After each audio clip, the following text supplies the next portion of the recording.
আজ 8ই ডিসেম্বর, কিন্তু 8ই ডিসেম্বর 1930 সাল, সেই সময় কিন্তু এই দিনটা অত্যন্ত গুরুত্বপূর্ণ ছিল। কারণ সেই দিনে হয়েছিল ব্যাটেল অফ ওয়ারান্দা, অর্থাৎ অনিন্দ যুদ্ধ।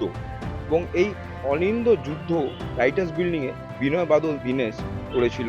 এই বারান্দার মধ্যে তারা কিন্তু আর্মস নিয়ে কর্নেল এন.এস. সিমসনকে টার্গেট করে এগিয়ে যায়। বাদল গুপ্ত, দীনেশ গুপ্ত এরা ঢাকারই ইয়ে ছিলেন এবং ওনার নেতৃত্বটা দিয়েছিলেন বিনয় বসু। হ্যাঁ, বিনয় বসু ওই 8ই ডিসেম্বর যখন ওনারা সিমসনকে হত্যা করেন, তারপরে বিনয় বসু সঙ্গে সঙ্গে মারা যাননি, কিন্তু উনি ডাক্তার ছিলেন এবং যখন তার জ্ঞান এসেছিল তিনি বললেন যে আমি এখনো কেন বেঁচে আছি বলে ওনার যে মাথার ঘাটা সেটাকে উনি আরও বাড়িয়ে তোলেন, ওই সমস্ত যা ওনাকে করা হয়েছিল ব্যান্ডেজ সমস্ত তুলে ফেলেন।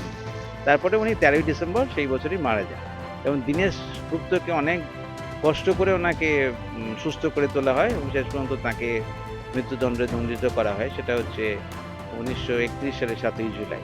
এটুকু জানি। এবং দীনেশ গুপ্ত যেহেতু ফাঁসির মঞ্চে গিয়েছিলেন এবং ফাঁসির মঞ্চে যাওয়ার আগে উনি অনেক চিঠিও লিখেছিলেন এবং রবীন্দ্রনাথের গানও ওনার খুব পছন্দ ছিল। দীনেশ গুপ্তের একটা গান খুব, আমার দিন ফুরালো ব্যাকুল বাদল সাঁঝে, এই গানটা উনি করতেন।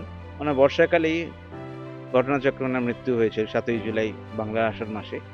হ্যাঁ, সেই হিসেবে এইটুকুই আমার জানা। আমার ঘটনাটা যেটা মনে আছে সেটা বিনু বাদল দীনেশ খুবই অল্প বয়সী ছেলেরা তিনজন এই বিল্ডিংয়ে, রাইটার্স বিল্ডিংয়ে ঢুকেছিল আর কর্নেলকে মারার জন্য গুলি করেছিল। আর গুলি করে সামনে থেকে রিটেলিয়েট হয়েছিল যে অ্যাংলো ইন্ডিয়ান আর্মি ছিল ওদের সাথে। যেহেতু ওদের কাছে গুলি কম ছিল তো বেশিক্ষণ রিটেলিয়েট করতে পারেনি। আর যেহেতু আমরা শুনেছি বা পড়েছি যে একজন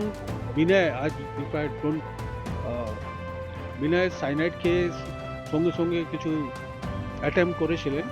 আর তারপর যা বাকি দুজন ছিলেন বাদল আর দীনেশ, ওদেরকে গুলি করা হয়েছিল, যেহেতু যতটা আমরা জানি। 8ই ডিসেম্বর 1930 সালে এই রাইটার্স বিল্ডিংয়ে দোতলায় বিনয় বাদল দীনেশ তিনজনই ইউরোপিয়ান স্টাইলের স্যুট পরে ঢুকে পড়েছিল এবং এই দোতলায় হয়েছিল ব্যাটেল অফ ওয়ারান্দা। এই ব্যাটেল অফ ওয়ারান্দায় কর্নেল এন সিমসনকে তারা গুলি করে এবং গুলি করে হত্যা করে। এর পেছনে কি কারণ ছিল? কর্নেল এন সিমসন একজন অত্যন্ত নটোরিয়াস জেলার ছিলেন। তিনি যত বাঙালি রাজনীতিক যারা জেলের মধ্যে রয়েছে তাদেরকে খুব টর্চার করত এবং তার জন্যই বিনয় বাদল দীনেশ ঠিক করেছিল যে তাকে গুলি করবে এবং সেই দিনটা হলো আজকে, এবং আজকে বলা হয় ব্যাটেল অফ ওয়ারান্দা। স্টিভেন সাহেবকে করেছিল, গুলি করেছিল। তো সঙ্গে সঙ্গে ওনারা বিনয় বসুর সঙ্গে সঙ্গে স্পট তাকে গুলি করা হয়। দীনেশকেও করেছিল, কিন্তু বাদলকে মানে ফাঁসি দেওয়া হয়েছিল। বিনয় বাদল সঙ্গে সঙ্গে স্পট করে। বাদল পরে মারা গেছিল, গুলিতে আহত হয়েছিল, হসপিটালে মারা যায়, কিন্তু বিনয় স্পট হয়েছিল। যে বাঙালিরা কোথায় নিয়ে গেছিল আজকে তার, উনি বেঁচে নেই, বেঁচে হয়তো কষ্ট পেতেন বাঙালিদের সঙ্গে কি ট্রিটমেন্ট হচ্ছে।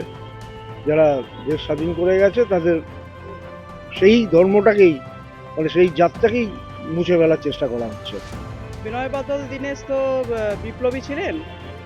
আর যতদূর আমি মনে পড়ছে তত সিমসন বলে একজনকে গুলি করে আর কি মেরেছিলেন। তারপর না সেটা মনে পড়ছে না, অনেকদিন আগেই সেই হিস্ট্রিতে পড়েছিলাম ছোটোবেলায়। আর তারপর তিনি তো মারা যান এবং তাদের পরে ফাঁসি হয় এবং তারপরে তার নামে সরণি টরণি আছে। বিনয় বাদল দীনেশকে আমরা বিপ্লবী হিসাবেই চিনি এবং ওনারা একজন ইংরেজকে এখানে করেছিলেন, তো তার জন্যে ওনাদেরকে ফাঁসি দেওয়া হয়। পরবর্তীকালে ওনাদের কারাগার হয়েছিল, ফাঁসি হয়েছিল, সেটাকেই স্মরণীয় করে সেই বৈপ্লবিক আন্দোলনটাকে স্মরণীয় করে আমাদের এই লালদিঘি যে সারাউন্ডিংটা বিনয় বাদল দীনেশ বাগ হিসাবে। কর্নেল সিমসনকে হত্যা করার পর ব্রিটিশ পুলিশ তড়িঘড়ি বন্দুক নিয়ে এগিয়ে যায় বিনয় বাদল দীনেশের কাছে এবং একটা গুলির যুদ্ধ শুরু হয়ে যায় রাইটার্স বিল্ডিং এর বারান্দায়। কিন্তু বিনয় বাদল দীনেশের কাছে ছিল কম গুলি এবং তার জন্য বাদল পটাশিয়াম নাইট্রাইট খেয়ে এই রাইটার্স বিল্ডিংয়ে আত্মহত্যা করে। অন্যদিকে বিনয় এবং দীনেশ একে অপরকে নিজেরা গুলি করে আত্মহত্যা করার চেষ্টা করে। বিনয় কিছুদিন পর হাসপাতালে মৃত্যু হয়। অন্যদিকে দীনেশ, তাকে 1 বছর পর 7ই জুলাই আলিপুর জেলে ফাঁসি দেওয়া হয়। বর্তমানে এই রাইটার্স বিল্ডিংয়ে কিছু সরকারি দপ্তর রয়েছে, কারণ এখন সেক্রেটারিয়েট বিল্ডিং হলো নবান্ন। ক্যামেরায় স্নেহাঙ্কুরের সাথে দেবপম, দেখতে থাকুন এস নিউজ।